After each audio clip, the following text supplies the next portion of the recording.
Bună, dragilor, și bine ați venit la previziunile pentru miercuri, 29 iulie, lună plină în Vărsător. Pluto e și el pe acolo implicat. Jupiter, marele benefic, se află într-o conjuncție cu Soarele și mai mult decât atât, Uranus, care e guvernator, și el e implicat pe acolo. E o lună plină care, să știți, că poate să aducă niște schimbări la nivel mai mare. Da? Pot fi tot felul de vești trăsnet care apar. Informații care să strecoară așa pe la suprafață, poate, știu eu, este și o lună plină care să ne aducă niște conștientizări și care să ne ajute să înțelegem că e important să nu credem tot ceea ce ni se prezintă. Da? Adică dacă am văzut un reel sau, știu eu, am văzut ceva, o postare, o știre, zice gata, știm despre ce e vorba. Nu e chiar așa. Da? E despre a aprofunda lucrurile. Și eu cred că această lună plină poate să vină cu niște evenimente destul de transformatoare. Da? Vă spuneam eu că de fiecare dată când Pluto e implicat pe undeva, nimic nu o să mai fie la fel. Și mai ales că axa nodurilor lunare se va muta în luna august pe axa Vărsător Leu, da? Și la un moment dat, peste vreun an și ceva, domnul Pluto va face conjuncție pe la nodul nord. Cu siguranță e despre schimbări mari care, din punctul meu de vedere, pot începe acum, în preajma lunii pline. Că Pluto vine cu schimbări majore și asta nu se întâmplă așa când bazi negete peste noapte. Mai mult decât atât, ziua de miercuri, uite, poate să vină cu revolte, da? Uite, poate să fie, știu eu, și acea picătură care umple paharul și e revolta. Revolta față de noi, față de muncă, față de cineva, față de ceva anume, și eu mi-aș îndrepta foarte mult atenția și spre sfera de tehnologie, da? Tot ceea ce ține de inteligență artificială, tot ceea ce ține de mass media, tot ceea ce ține de zona de online în general, pentru că aici să știți că e posibil să mai apară mici, mari probleme. Uite, dacă e să mă întrebați pe mine, această lună plină chiar poate să vină cu niște vești destul de surprinzătoare. Da? Ne mai putem trezi cu vreo regulă care să nu ne permită să mai spunem anumite lucruri în mediul online. Deci mai pot fi și astfel de restricții, să zic așa, pentru că vor fi foarte multe în următorii ani. Însă mai mult decât atât, această lună plină, repet, poate să aducă niște vești trăsnet, poate chiar, cine știe, legate și de ideea aceasta de drumuri. Deci și pe aici lucrurile se mai pot întoarce pe toate părțile. Însă, repet, mai pot fi și lucruri la dublu.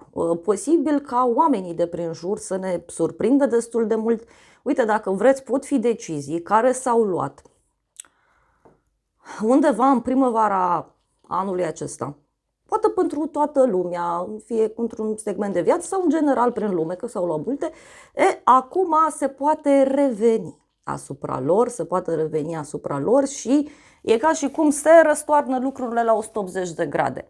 Pentru că, repet, această lună plină, din punctul meu de vedere, poate să aducă un prim pas către transformarea pe care Pluto ne-o cere.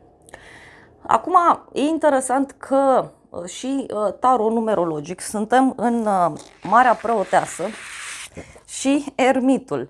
Deci o zi în care e posibil ca anumite informații să ne aducă la tăcere sau poate să fie, să știți, și o zi de miercuri în care, repet, există o predispoziție foarte mare spre desecretizări. Nu știu, scapă de sub, nu știu, control, nu știu, un fișier, un filmuleț, ceva. Dar este o zi de miercuri și cu un fel de dreptate. Da? Mai mult decât atât, energia generală e roata destinului, care este energia pentru acest an 2026, care, vă spuneam eu că din punctul meu de vedere este ca o trecere către noua eră. Nu se întâmplă peste noapte, dar se întâmplă lucruri importante care ne fac să pășim în direcția respectivă. Sunt foarte multe aspecte pe cer, toate planetele mari trag într-o anumită direcție și vă spuneam eu că e ca un fel de val, da, din punct de vedere energetic, un fel de tsunami și acum fiecare depinde ce face. Face surf, pune capul la cutie, se luptă cu valul, dar, repet, poate, uite, ziua de miercuri să vină și cu niște evenimente neprevăzute care să ne determine să fim ceva mai milostivi, da? Să încercăm cumva să apreciem mult mai mult ceea ce avem. Poate chiar ni se cere să începem fiecare să ne concentrăm mult mai mult pe ceea ce avem acum și aici în jurul nostru. Vecini, prieteni, familie, da? Nu să visăm la nu știu ce avioane de prin depărtare. Eu cred că e o zi de miercuri bună, care, repet, poate să vină cu informații care schimbă lucrurile, doar că în egală măsură ne poate reduce și la tăcere, pot fi lucruri absolut incredibile care se întâmplă și eu cred că este și o zi de miercuri în care divinitatea, universul, cum vreți voi să spuneți, mai preia așa controlul și poate să fie și o întorsătură, da, a acestui val. Bun. Cam atât în mare parte. Da, vreau să iau și niște cărți oracol, dar se pare că nu prea sunt lăsată, așa că o să iau din alt oracol, probabil de aici trebuie să iau. Aveți pe aplicația mea ce se întâmplă pentru fiecare zodie pe această lună plină, care, repet, poate avea un impact colectiv.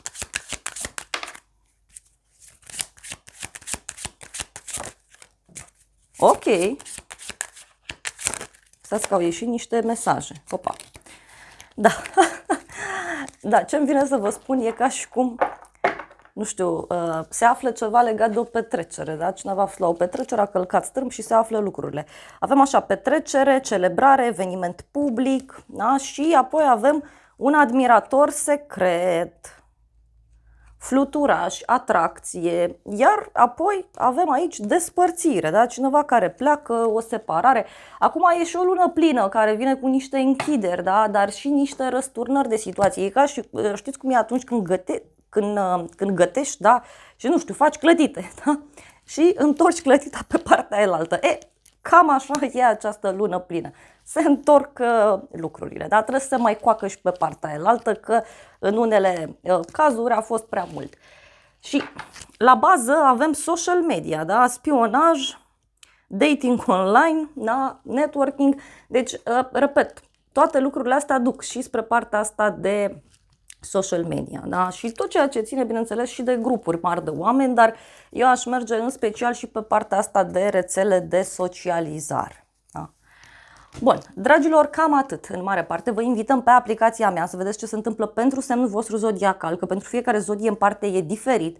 De asemenea, aveți previziunile pentru luna august, partea de tarot. Acum vreau să filmez și horoscopul lunii august, pentru că vine cu niște schimbări uriașe, mai ales că sunt două eclipse, lucrurile se întâmplă foarte repede în luna august, tarul numerologic, suntem în arcana lunii, deci lucrurile, e ca și cum se stinge lumina în luna august, metaforic vorbind, da? Nu vă speriați, să sperăm. Și de asemenea, tot pe aplicația mea găsiți acea meditație, cei 7 pași magici către noua eră, în care trecem prin 7 porți, primim 7 chei. E o meditație foarte puternică care vă ridică frecvența și care vă ajută să intrați mult mai ușor în noua energie.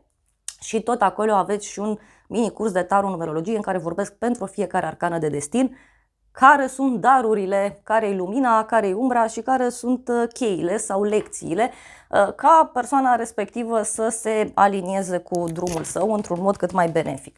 Cam atât, dragilor, vă iubim, vă îmbrățișăm și vă dorim o lună plină cât mai frumoasă. Nu uitați că luna plină se simte și miercuri, și joi, și vineri, deci se simte 3 zile la rând. Se pot întâmpla multe, dar, repet, din punctul meu de vedere, e ca și cum se întorc lucrurile pe cealaltă parte. Cam atât, vă iubim, vă îmbrățișăm și ne vedem pe aplicație să vedeți ce se întâmplă pentru semnul vostru zodiacal.